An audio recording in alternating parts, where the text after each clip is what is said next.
Hello, my name is Alex. I make things out of wood. I use what's handy, I use what's old, I use what's always worked. And you can too. So come, join the club. Well, the last time we were together, we were very ambitious.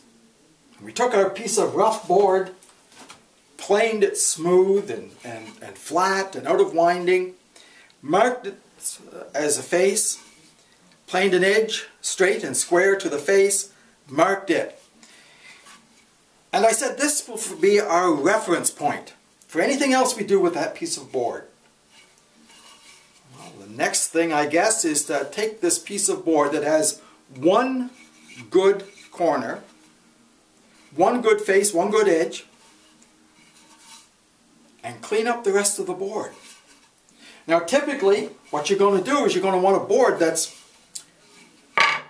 parallel in its width, whatever that number is that you need. You're also going to want a board that's uniform in its thickness. Now you remember this board had some wobble. That means in the planing, one corner of this board is narrower than the other corner. It's not uniform. That makes it pretty tough to do anything. So we got to bring it to a uniform thickness, a uniform width, and then it's useful. Now to do that, we need some other tools. And the tool we need is one of nature's wonders. It's called a marking gauge. Now this is a homemade marking gauge. It has a little wedge, just a piece of hardwood and a rod that fits through the hardwood, and a little nail that makes a scribe. Now the joy of this is that it's adjustable. The distance between the scribe and the face of this little block, the stock, can be set. The wedge can be tapped in, it holds it in place. And you can mark whatever you need. For instance, let's say, I don't know, I'm not even going to measure it. I'll take my marking gauge and I'll just draw it down.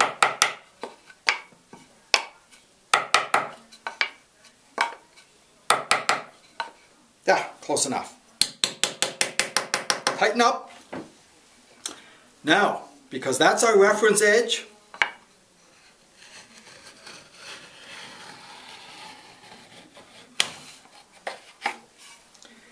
I've just scribed a line in the face of this board that's exactly parallel to this edge. Now it's a little hard to see. I'm just going to take my pencil and try to darken it up a little bit. Run the pencil down the scribe line. Make it a little easier for you to see it. We plane this edge to this scribe line, plane it square to this face. We've accomplished a lot. Now of course this marking gauge, you can buy marking gauges at the hardware store, they still make them. They've been used for thousands of years. I make my own because I'm a frugal woodworker, otherwise known as cheap. But they're wonderful ones. You can buy them. They got brass and rosewood, and if you can afford them, enjoy them. Me, I make my own because I use a lot of them. So this will be the first thing. We'll bring this board to a width,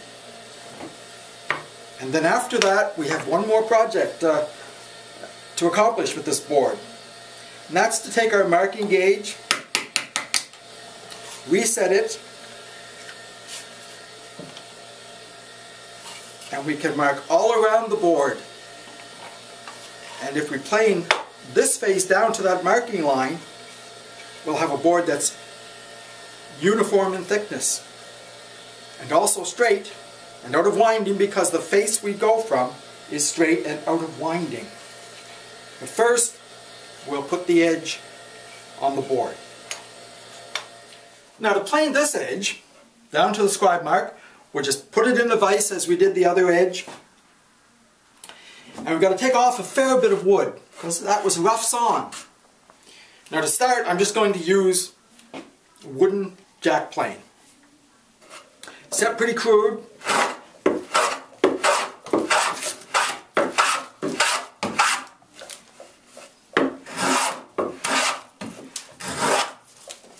Now I want to stop short of my line a little bit.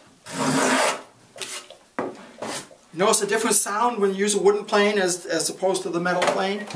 Wooden planes are a lot of fun to use and they're nice and light in the hand. I just better double check my edge though. Ooh, out of square. Now, I'm going to switch over to the Stanley.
Planed right into the scribe line, square to the face. Now we have a board that's absolutely parallel to the reference edge. Don't have to mark this edge. But any measurements we take, any other operations, will always reference from the face side, face edge.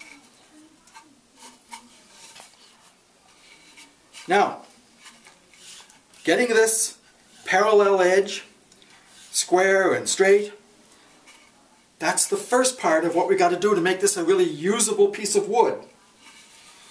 You still got another problem though. The piece of wood is not uniform in thickness. To find out what we have to do with this piece of wood, again we go back to the marking gauge. Look the board over, find the thinnest part of the board, set the marking gauge just inside. Just enough so you can take a little shaving off. Or if you have a particular number you need, you can set it with a measuring tape or a ruler. But all you do is put a scribe line all the way around, again always referencing from the face.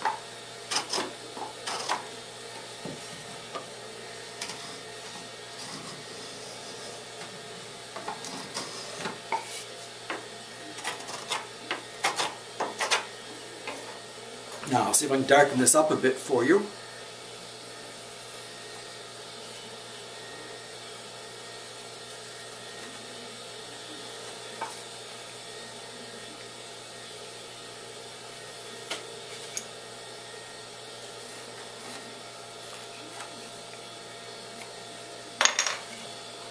Now you can see the scribe line. On this edge, the scribe line is, well, there's almost a uniform amount of wood that has to come off. But look here. A lot of wood, a little bit of wood. A little bit of wood, a lot of wood. This operation is called thicknessing. Now if you have an electric planer or something, you might be tempted to do that, but usually you can't put a short board to an electric planer without putting life and limb at risk. The joy of hand planes, of course, is you could do any size of board. Tiny boards or huge planks, tabletops or whatever. Just takes a little elbow grease. Well, that's what I'm going to do now. I'm going to take my planes and I'm going to start planing this board down to give us a uniform thickness. Again, just set it up against the stop.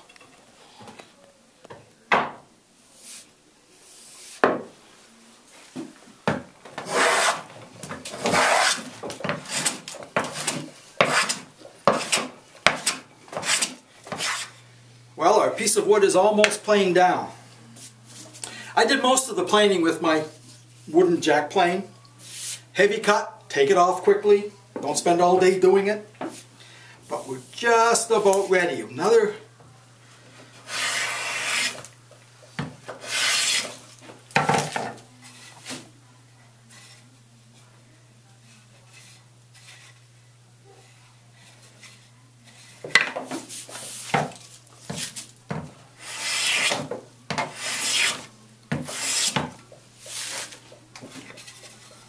voila! One awesome board. Congratulations. Perfect piece of wood to make any little project you have in mind. It's actually kind of a pretty piece of wood, isn't it? I mean, who would have thought an old piece of spruce, construction grade wood, could come out so nice? It's almost perfect. Except, what are we going to do with these ends? Sides are smooth and planed and square and straight. Face is dead on. Bottom side is parallel. Only these ends. They're still rough from the saw. Well, I'm going to go have a coffee. We'll think about this. And next time, we'll clean those little ends up. See you then.